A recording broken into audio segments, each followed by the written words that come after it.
estás trabajando y llega el momento en el que ya estás cansada o estás agotada.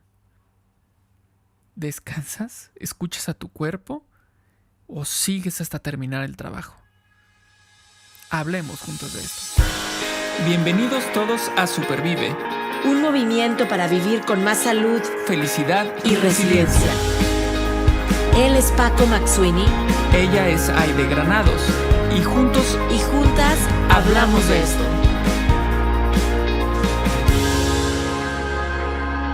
Porque valoras tu salud tanto como valoras a tu familia, Supervive es para ti.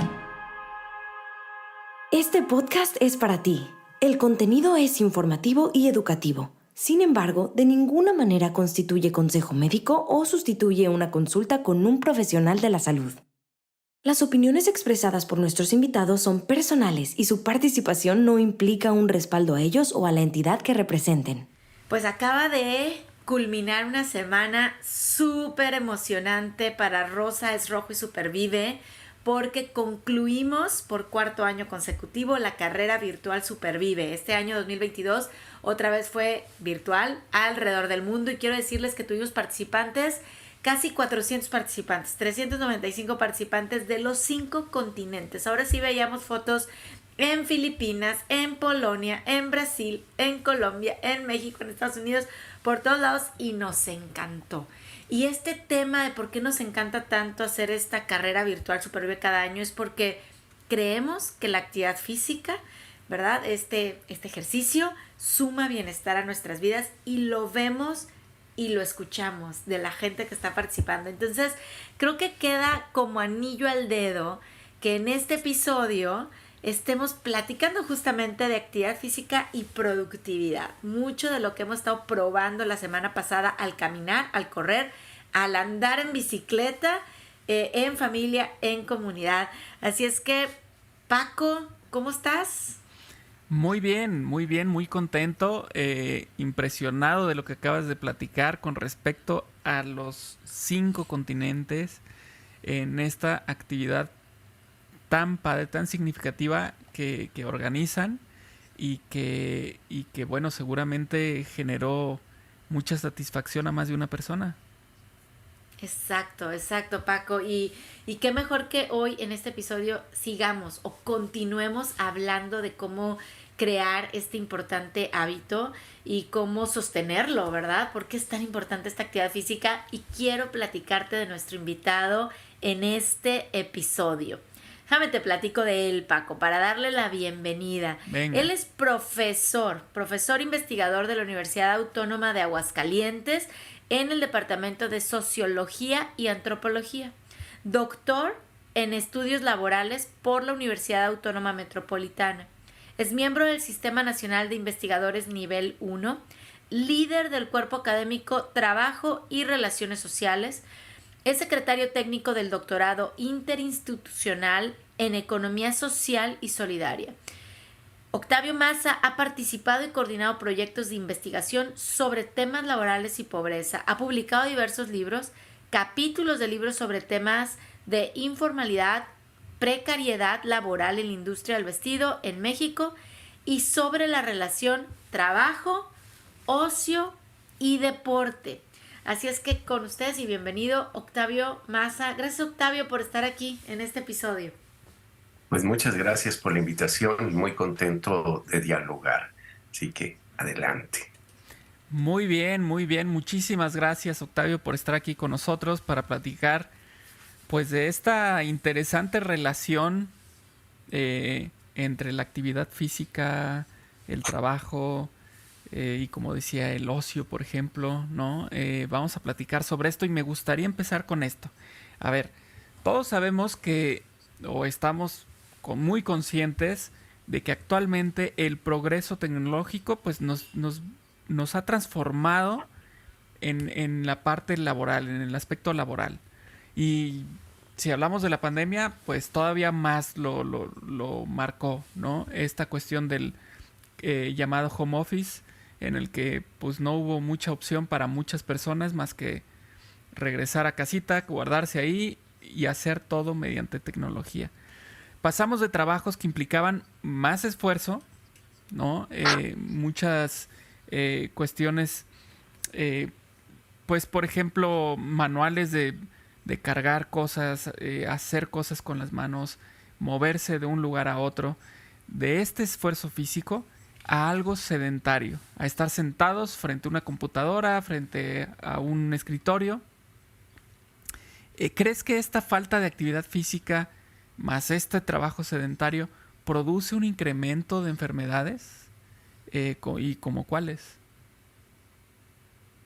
Sin duda, la vida sedentaria nos afecta físicamente, genera muchas enfermedades, pero yo no sé si pudiéramos decir que todo el trabajo se ha transformado en trabajo sedentario. Ujú. Tal vez el nuestro, el de muchas personas que nos Claro, escuchan, claro. sí, pero también hay mucho trabajo físico que genera otro tipo de males. Entonces, vamos a pensar en el efecto que tiene este sedentarismo en quienes trabajamos sentados, que trabajamos a lo mejor en una tienda paradas todo el tiempo. Y bueno, sin duda hay daños en el aparato locomotor, ¿no? Nosotros hicimos una encuesta con estudiantes y profesores de nuestra universidad sobre los efectos de la pandemia en todos, alumnos, profesores, y los profesores nos decían, como tengo que estar sentado toda la clase, me Ujú. empiezan a doler las rodillas, ¿no? Y entonces bueno, hay muchos tipos de afectación en los ojos, el estar viendo la pantalla todo el tiempo, en las manos por los teclados, pero yo creo que en buena medida quizá a lo que le tendríamos que poner mucha atención también son los problemas emocionales, ¿no? Es decir, este agotamiento que no solo es físico, sino también es psicológico, Ujú. emocional. Y entonces, vamos, lo he comentado en diferentes eventos, pero a mí me tiene sorprendido que tengo estudiantes que se están graduando de la licenciatura y me hablan de que tienen crisis de ansiedad y problemas severos emocionales que sin duda tiene que ver con todo lo que está pasando alrededor de nuestra vida como personas, como trabajadores o como futuros trabajadores, ¿no? Entonces, yo creo que sin duda la forma en la que trabajamos está marcando el derrotero que sigue nuestra salud, que creo que es el fondo de tu pregunta, ¿no? Habrá quien enferme por cargar mucho y habrá quien enferme por no moverse, ¿no? Habrá quien enferme por los taxistas que cuando platicas con ellos te dicen, me duelen los riñones de estar todo el tiempo sentado, de aguantarme para ir al baño, y quienes estamos frente a la pantalla todo el día o leyendo todo el tiempo, pues estamos sometidos a otro tipo de enfermedades. Entonces, yo creo que es muy relevante que nos pongamos a pensar cómo el trabajo está conectado con las enfermedades, ¿no? Y cómo de pronto la salud se empieza a convertir en una exigencia que es parte de tu vida laboral, ¿no? Es decir, debo tener cuidado de no enfermar porque si me Ujú. enfermo, como la mayoría tenemos contratos muy inestables de trabajo, pues correría el riesgo de perder mi trabajo, ¿no? Entonces, Ujú. es este miedo enorme a que debo cuidarme mucho porque de ahí depende que yo siga teniendo un trabajo. Wow. Sí, definitivamente estamos en necesidad de la salud, porque pues en muchas ocasiones quien nos escuchan, ¿verdad? De mi trabajo depende el alimento que traigo a mi casa, el que pueda pagar la renta de mi casa, el que yo pueda proveer pues por un servicio para mi familia. Definitivamente queremos cuidar nuestra salud para poder seguir trabajando pues por una necesidades básicas y después por supuesto cubiertas esas necesidades básicas pues que el trabajo también nos ayude a cubrir esas necesidades que van para arriba, ¿verdad? En la pirámide, más emocionales, más de satisfacción. O sea, ese es como que el ideal. Pero Octavio, yo quiero regresar al tema de que estás hablando de trabajo físico o intelectual, independientemente. Y sabes que me hiciste pensar y sentirme cansada, ¿ok? Hablando de, perdón, o sea, el taxista, tienes razón, el taxista está cansado todo el día, le duelen los riñones y no puede ir al baño, el que está en la tienda parado todo el día, el maestro o ahora virtualmente sentado todo el día, etcétera. Podemos, cansancio físico, ¿no? Y cansancio mental. Y entonces podemos estar pensando que vivimos en una sociedad cansada. ¿Cuántas veces no escucho los papás que llegan, ¿no? Mis amigos hacia la casa y es que estoy cansado, a punto de tirar la toalla, el famoso en inglés que le llaman el burnout. O sea, estoy, ya no puedo más, tiré la toalla, la cuerda está a punto de romperse. Entonces, hay por ahí un libro, una filosofía, ¿no? La sociedad del cansancio no sé si lo estoy pronunciando bien, Byung-Chul Han. Estamos viviendo en esta era de personas trabajadoras pero constantemente cansadas, agotadas. ¿Es así como vivimos? ¿Es así como podemos o podemos revertir esto? Yo digo que sí, y diría que cuando menos eso, ¿no? Es decir, a mí no me gustaría que esta fuera una charla así como muy deprimente, pero No. o sea, al final tendremos que pensar en cuáles son las alternativas. Eh, pero me parece que un grupo de trabajadores, siguiendo con esto que decíamos al principio, estamos sometidos a la exigencia permanente de la productividad, una exigencia que va más allá del alcance de las personas. Eh, como el tema lo vamos a conectar con la actividad física, de ahí viene una idea de la pregunta de, ¿es posible, es cierto esto de que todo se puede?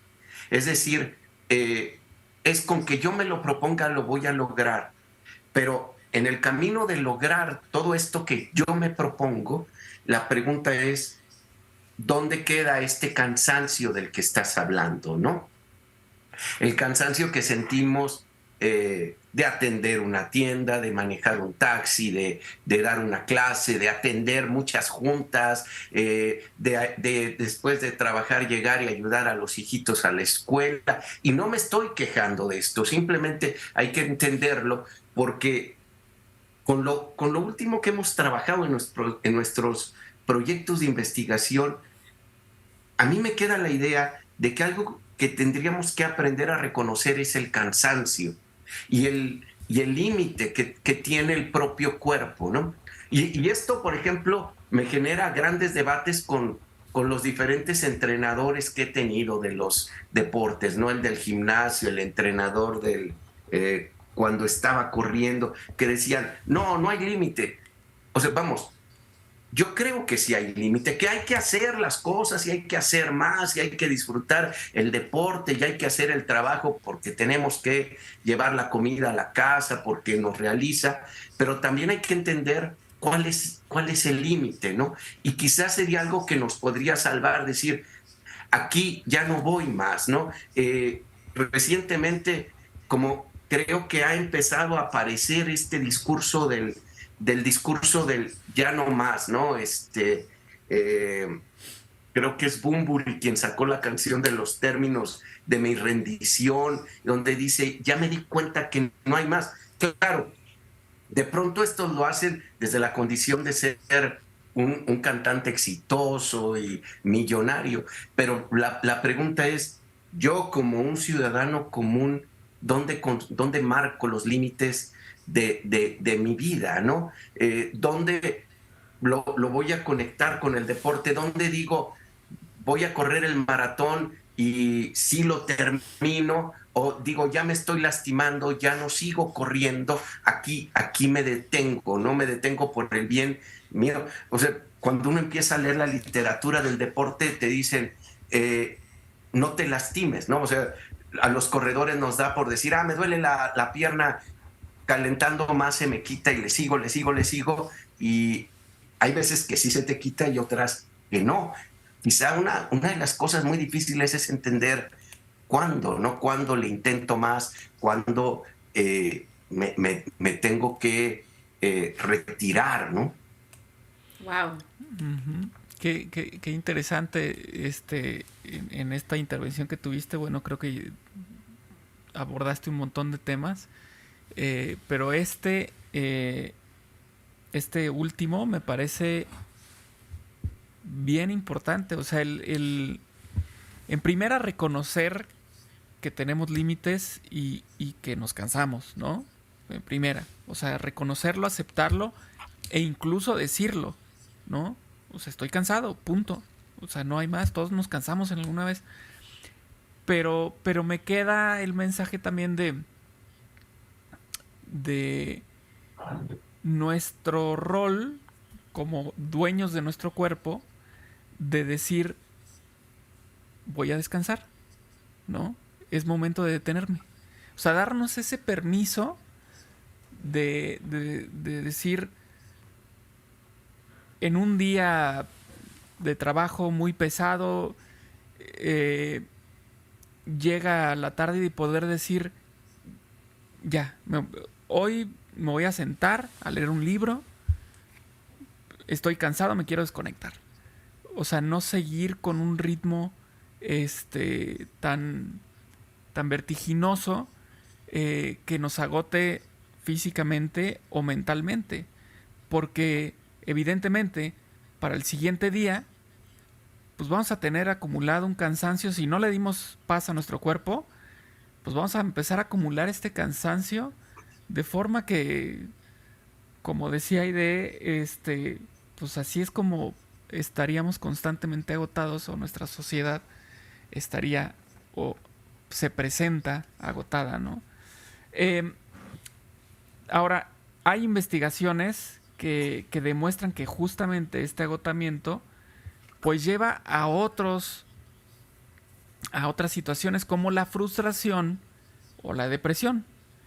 Y bueno, me gustaría platicar un poquito más sobre esto, cómo es esto. Me queda claro que, por ejemplo, ahorita lo que decías tú con respecto a la literatura y de que, bueno, pues te dicen no te canses, ok, ahí está la teoría, pero luego volteas hacia la práctica y te dicen, no, órale, dale, córrele y no te detengas y tú puedes. Y, y para mí ahorita el pensamiento que vino es, pues resulta que ese maratón no lo terminé porque yo me sentí cansado, ya me estaba lastimando, decidí detenerme, pero entonces el entorno me dijo, no, pues es que ya estabas ahí, ya lo hubieras acabado. Y entonces viene la frustración, porque ya me siento así, ya me frustro, porque es lo que yo pensé que era una buena decisión, pues el entorno ya me está diciendo que no fue tan buena decisión. Claro, el entorno que nos lo corrió, ¿verdad? Entonces, bueno, platiquemos sobre esto. Claro, por ejemplo, a mí se me ocurre algo que me hace pensar lo que acabas de decir, porque volver a correr después de abandonar un maratón es la cosa más difícil del mundo, ¿no? Porque te enfrentas a ti mismo, o sea, si lo terminaste, te fue bien, te dan ganas de seguir entrenando luego, pero después de haber dicho, no pude, lo abandoné, lo tuve que dejar, es mucho más difícil, más doloroso enfrentar eso. Y justamente en algún momento que hablaba de esto con un colega en los medios, me decía, y quizá lo más grave es que está referido a los otros, ¿no? Es decir, ¿qué van a decir de mí los que corren junto a mí, los que me conocen? O sea, el problema a veces no eres tú, sino son estas miradas que nos cruzan y que dicen, debiste haber terminado. O sea, a veces viajamos para correr a otra ciudad y gastaste tanto en el viaje, ni siquiera la medalla de participante traes, ¿no? Ujú. Y, pero algo que conecta con esto que comentabas, Paco, es la, uno de los planteamientos que se hacen en esta línea de la sociedad del cansancio es que nos enfrentamos a jornadas que son infinitas. Y es decir, puede ser que yo termine mi horario y diga, ya no voy a trabajar, pero como está estructurado nuestro trabajo, nunca se acaba. Y entonces esto es quizá lo más agotador, que no puedo decir, ya terminé todos mis pendientes y entonces ya puedo descansar. Es cuando estás terminando unos pendientes, aparecen otros y siempre hay más pendientes. Entonces, esto tiene una afectación a nivel subjetivo, ¿no? Es decir, porque entonces nunca me puedo sentar a descansar, pero yo lo pondría en estos términos: nunca me siento digno de descansar, ¿no? Y por eso el ocio se vuelve un tema tan relevante, porque el ocio, que se supondría que es este tiempo libre que tengo fuera del trabajo, lo, lo, lo que, lo que en los proyectos que estamos haciendo nos aparece es que justamente se vuelve parte del trabajo. La historia de este proyecto de investigación es que cuando yo empecé a correr, de pronto dije, bueno, ¿y por qué la gente corre? O sea, ¿por qué corremos, no? ¿Por qué nos metemos un maratón y nos vamos a dar la vida en esos 42 kilómetros? Y entonces empezamos a hacer unas encuestas y nos aparecía que había razones diversas, pero llamaban mucho la atención aquellas de: corro porque me hace más productivo. Y muchas estaban relacionadas con el trabajo. Y pues entonces el tema de investigación de muchos años era el trabajo, era una conexión maravillosa.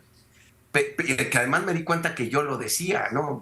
Corro y me dan más ganas de trabajar, etcétera. Pero aquí la pregunta es: ¿cómo es posible que lo que estoy haciendo en mi tiempo libre resulta que lo estoy usando para el trabajo? Entonces, esta idea del tiempo fuera del trabajo va quedando anulada y vuelve a la cuestión emocional, que era tu pregunta, ¿no? Es decir, si yo hacía esto porque me sentía muy feliz y de pronto empiezo a meterle la misma lógica de la productividad y la misma lógica de esto me sirve para trabajar, algún artículo de España decía, casi como recomendaba a las empresas que sus gerentes fueran maratonistas, porque si alguien hacía un maratón o hacía deportes así de alta exigencia, se volvían personas que decían: si venzo esto, venzo cualquier obstáculo, ¿no? Es decir, esto me hace más productivo, más arrojado, más osado. Y entonces, lo que a mí me parece sorprendente es que no dejamos de hablar del trabajo. Y cuando era un espacio libre, de pronto resulta que es para trabajar, por el trabajo. Y esto indica que es una lógica, una racionalidad del trabajo que va invadiendo estos espacios que podrían o deberían estar libres de eso. Y evidentemente tiene un efecto emocional, ¿no? Tiene un efecto en la frustración, en la depresión. Y un poco tratando de bordear esta pregunta que tú hacías, yo diría, bueno, ahora es, y además creo que siempre lo hemos oído, ahora que cuando estás joven, ponte a trabajar, no importa que no duermas, mil cosas. Entonces tenemos cada día más jóvenes infartados, con ansiedad por el trabajo.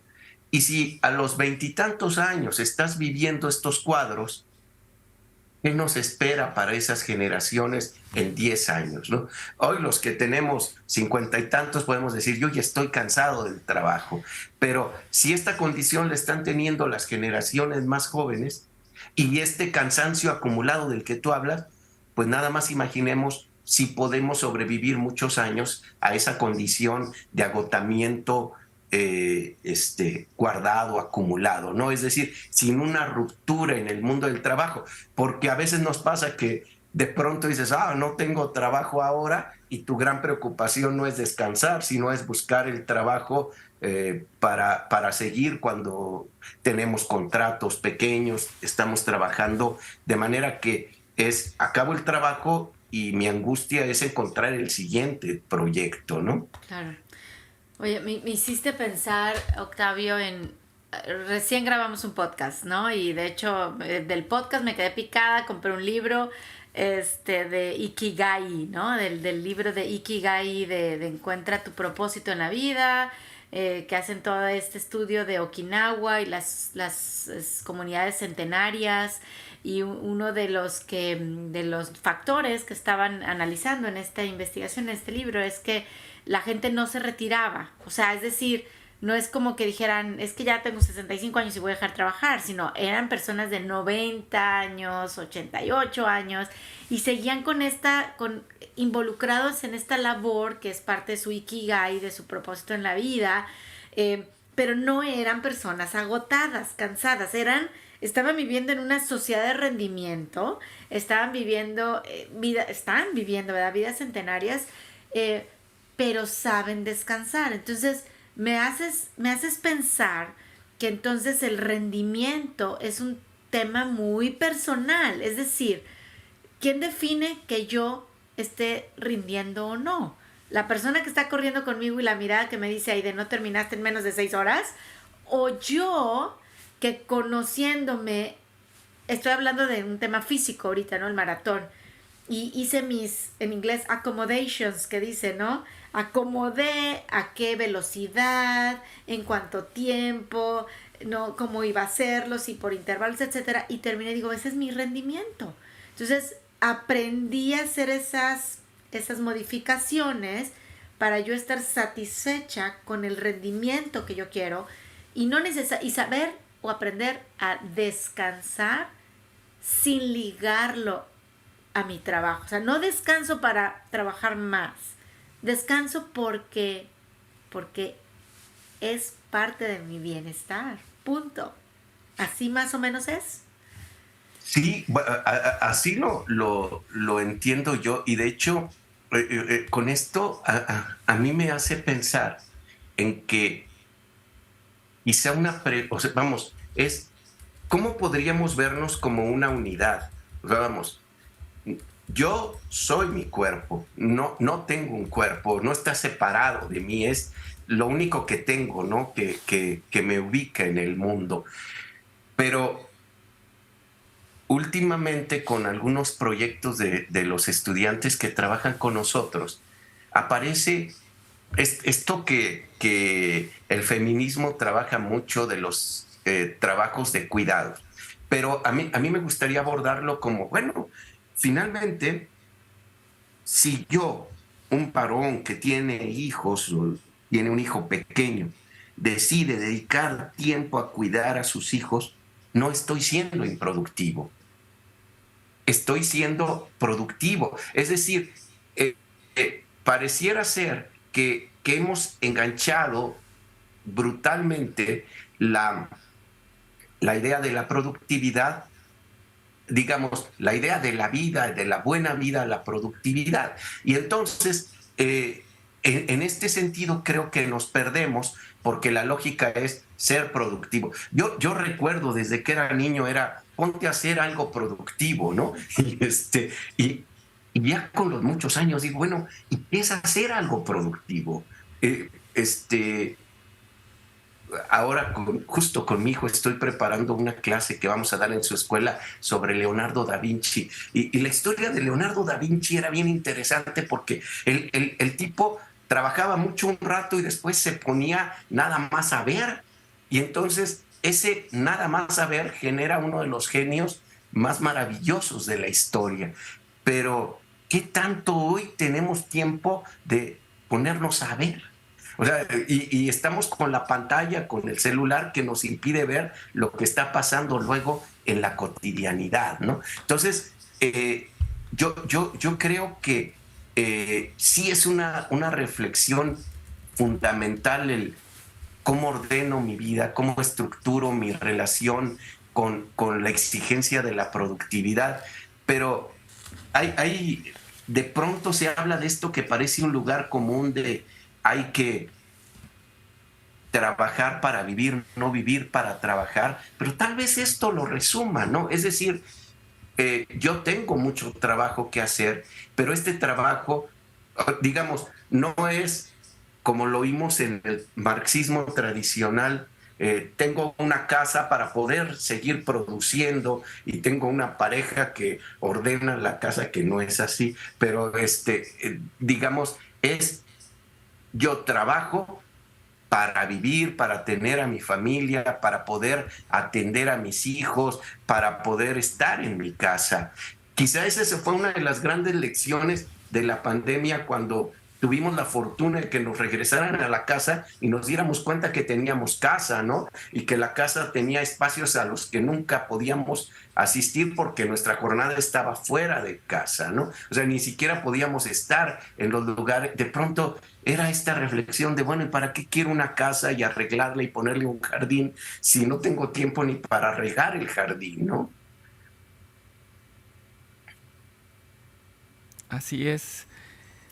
Ah, mira, llegó el jardín a la plática y regar el jardín. A Paco le encanta, a Paco algo. le encanta regar el jardín, lo hemos hablado en muchos episodios. Sí. Y fíjate que esta siguiente intervención mía iba en torno a ese tipo de cosas, justamente. Que hace un momento se tocó el punto del ocio. Y se ha estado hablando de actividades fuera, entrecomillado, del trabajo, que poco a poco se van yendo hacia el trabajo. Y es que creo yo que existe este sentimiento de culpa de no ser productivo, ¿no? Es que tienes que estar haciendo algo. No puede ser que estés, no sé, todas las tardes dibujando garabatos. ¿Qué ganas con eso? No los vendes, nomás gastas en material, ¿sí me explico? O sea, existe como esta, incluso uno mismo de pronto siente culpa de decir, hoy no voy a hacer nada relacionado al trabajo, o sea, voy a estar jugando con mi hijo a la pelota. Que sí, evidentemente suma mucho como personas y como relación familiar y todo, pero hasta cierto punto uno puede sentirse culpable de estar perdiendo ese tiempo, ¿no? Porque son horas luz de día que puedes estar haciendo otras cosas, ¿no? Y esto me lleva a también una reflexión que tuve hace tiempo, y lo platicaba con una colega ahí en el colegio, y era con respecto a yo le preguntaba, ¿por qué ya no se ven tantos filósofos como antaño, ¿no? Como de pronto tú te topabas con Aristóteles, Platón, estos grandes filósofos, ¿qué hacían de productivo, ¿no?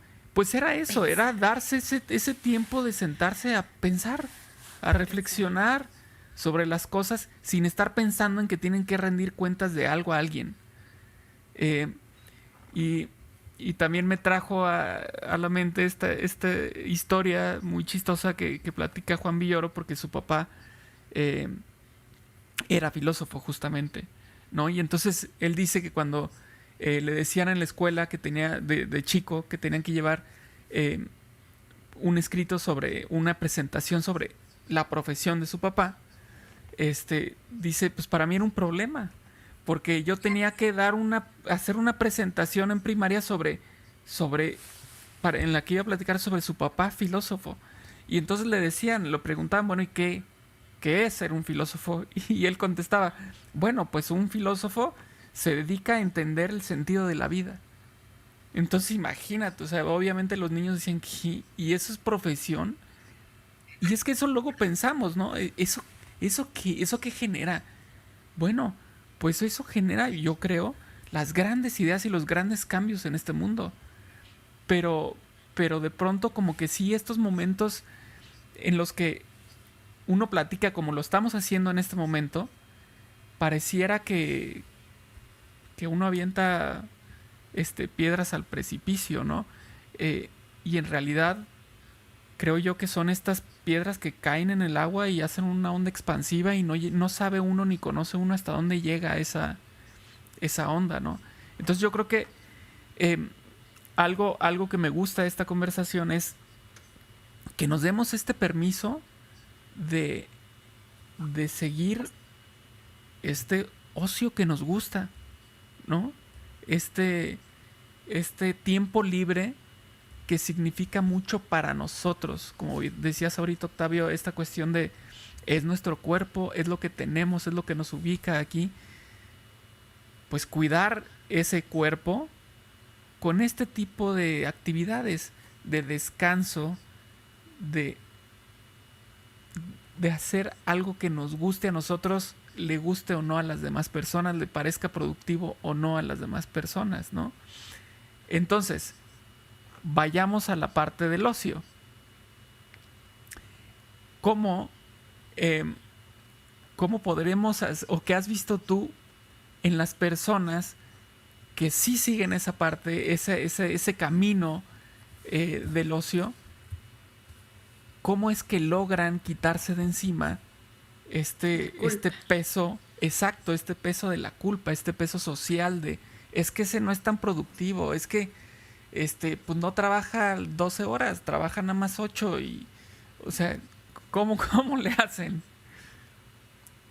Sí, bueno, cuando me haces las preguntas, como que me dices tantas cosas y me quedo con ganas de Sí, decirlas. perdón. No, pero es que no me quiero quedar con la pregunta última, sino con muchas de las cosas que Adelante, no, fuiste dale, dale. diciendo. Y luego, si luego me pierdo en la respuesta, me dices y ya me regreso.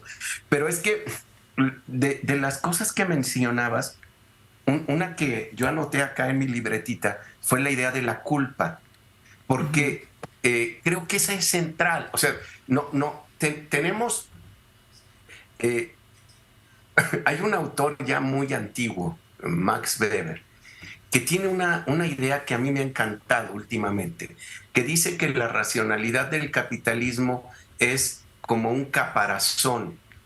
Unos lo tradujeron como una jaula de hierro, pero esta idea del caparazón es bien interesante porque nos modela.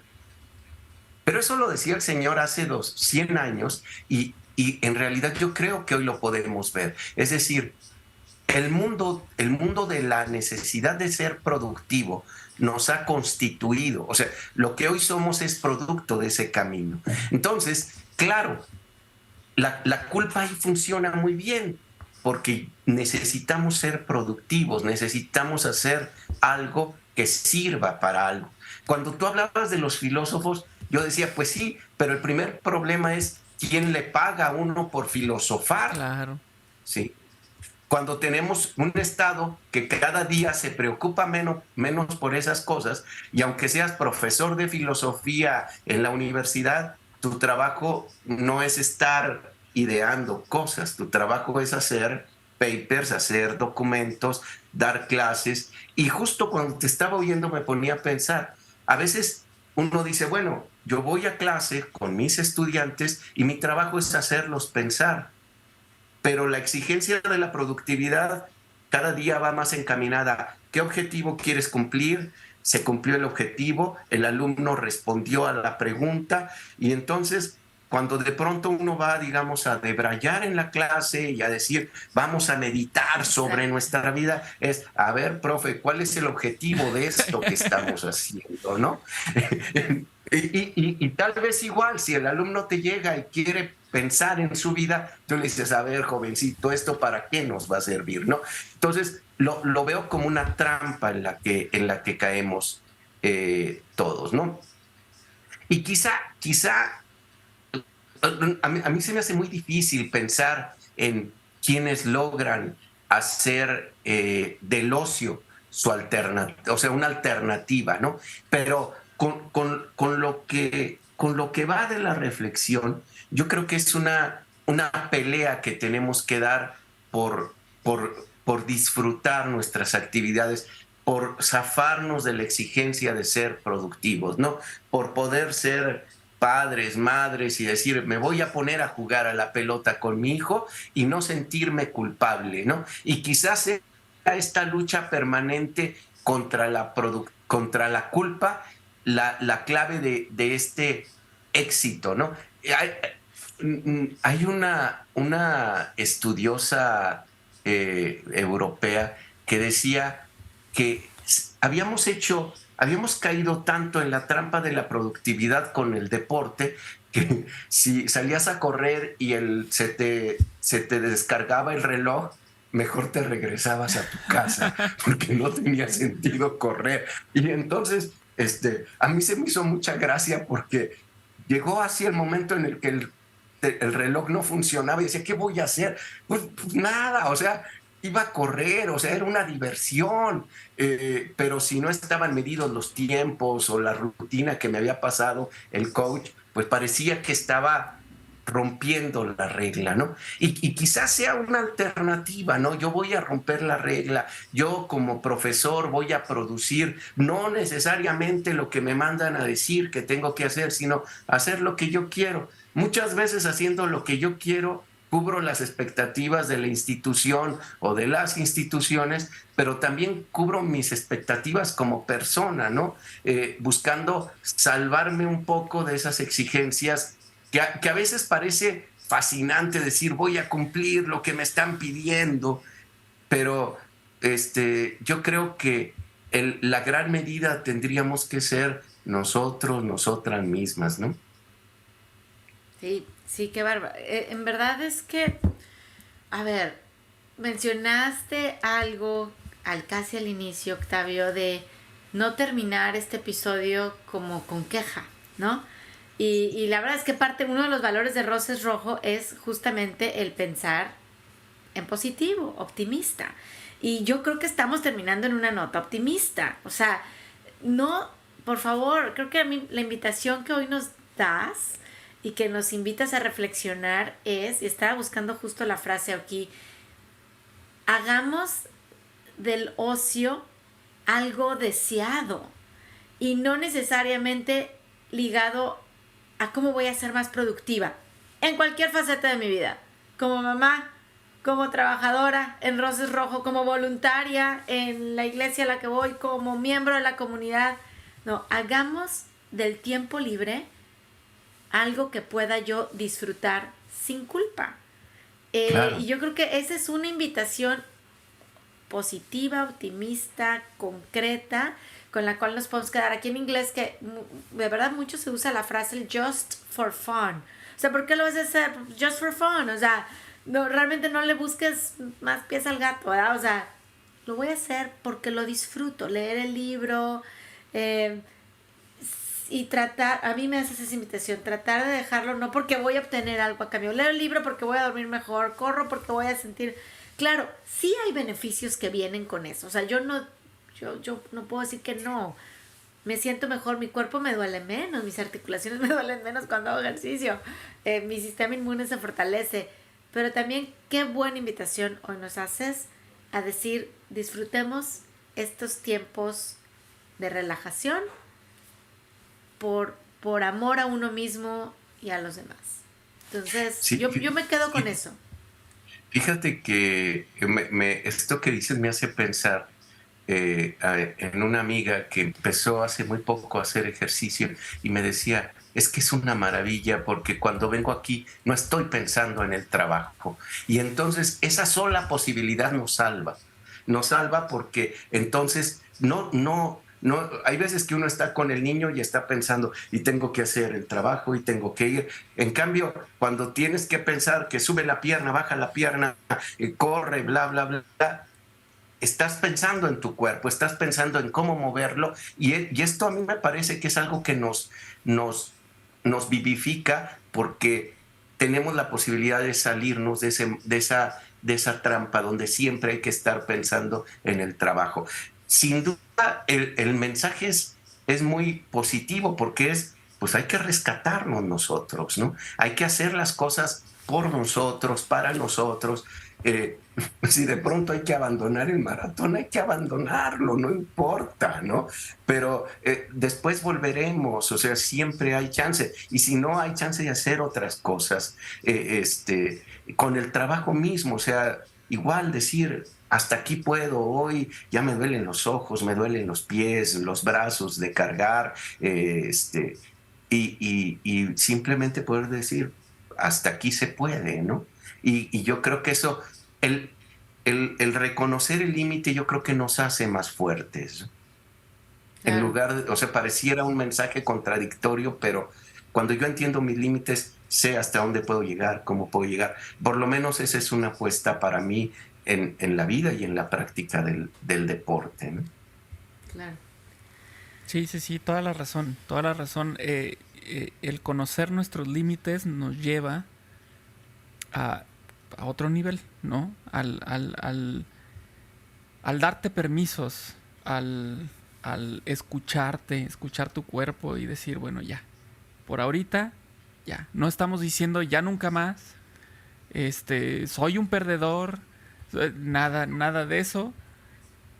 Simplemente estamos diciendo, en este momento, este día, a esta hora, decido yo terminar esta actividad.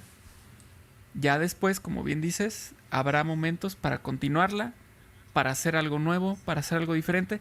Y es más, yo creo que muchas veces nos ha pasado que estamos en el trabajo haciendo algo y no nos sale, no nos sale. Por ejemplo, yo que luego estoy ahí en el trabajo con cosas de programación y no te sale, no te sale, no te sale. Te vas hasta de malas, ¿no? Cansado, agotado mentalmente, de genio. Pero al otro día cuando regresas, lo agarras y pum, te sale la primera. ¿Qué pasó? Así es. ¿Quién sabe? En ese momento ya estaba ciclado, ya la idea no, la neurona no funcionaba. Necesitabas ese descanso. Necesitabas que tu mente se despejara para que llegara esta solución, ¿no? Entonces, démonos esta chance de descansar, de escuchar nuestro cuerpo y ser más felices con ello. Ser más felices con ello. Claro. Oye, quisiera, antes de ya despedirnos y concluir, también hacer un reconocimiento a quienes están escuchando y de verdad lo vivimos en la comunidad de Supervive, en Roses Rojo, papás, mamás, hombres, mujeres que dicen, pero no puedo dejar de, o no quiero porque pues a veces son situaciones complejas en casa que requieren que esa mujer, que ese hombre siga trabajando aún más allá del límite. Y de verdad quiero hacer ese reconocimiento porque son realidades duras, son realidades que están ahí. Y yo nada más les quiero decir que recuerden que no estamos solos. Siempre hablamos mucho del tema de comunidad y cómo la comunidad nos ayuda a ser más felices y a lograr cosas. Entonces, hay por ahí Adam Grant, que siempre también lo mencionamos mucho, cómo nos demuestra también con sus investigaciones y ciencia que al descansar, al hacer ese alto, vamos a tener la capacidad de producir más. Entonces sé, porque he estado ahí a veces en ese laberinto de no puedo parar, sin embargo, todos podemos pedir ayuda para que tú, quien nos está escuchando, descanses, tengas ese tiempo de ocio, esparcimiento libre, vuelvas a agarrar ese aire que necesitas y seguir el camino, ¿no? Que a veces hay caminos más difíciles que otros. Entonces, no estamos solos, pidamos ayuda, pidan ayuda, saben que a un mensaje estamos, por eso formamos comunidad. Nada más quería no dejar de reconocer y agradecerte, Octavio, por estas reflexiones, en verdad que me dejaste pensando y con un muy buen sabor de boca para disfrutar este tiempo de esparcimiento. Pues muchas gracias por la invitación y ojalá pronto nos volvamos a ver. Claro, claro que sí. Muchísimas gracias, Octavio. De verdad nos dejas muchas enseñanzas, muchas reflexiones, muchos pensamientos que se quedan por aquí dando vueltas para sacar algo positivo, sin duda alguna. Y bueno, recuerden que nos pueden escuchar en todas las plataformas, Spotify, Google Podcast, en Apple Podcast y también en YouTube. Y recuerden, la aplicación de la comunidad de Supervive, que ya pues hemos tenido interacciones ahí muy interesantes que van a saber ustedes más adelante en otro episodio que tenemos preparado ahí muy bonito. Exacto. Que gracias a esta comunidad pudimos hacer ese episodio de una manera mágica. Entonces descárguenla desde el App Store para iOS de Apple o Google Play, y ahí pueden participar en los foros, pueden escuchar los podcasts, pueden ver recetas, pueden ver algunos cursos, en fin, hay mucha información ahí, hay mucha actividad y esa actividad la hacen ustedes. Entonces, sigan compartiendo estos mensajes y esta aplicación para que haya más gente que comparta más ideas y crezca esta comunidad. Muchas gracias, Aide, por este episodio. Muchas gracias, Octavio. Gracias. Y yo lista para ir a descansar, a tener un momento de ocio y de relajarme. Just for fun, como dicen, porque lo quiero disfrutar. Gracias, Octavio, por este mensaje. Gracias por la invitación. Supervive es posible gracias al apoyo de Commission Officers Foundation.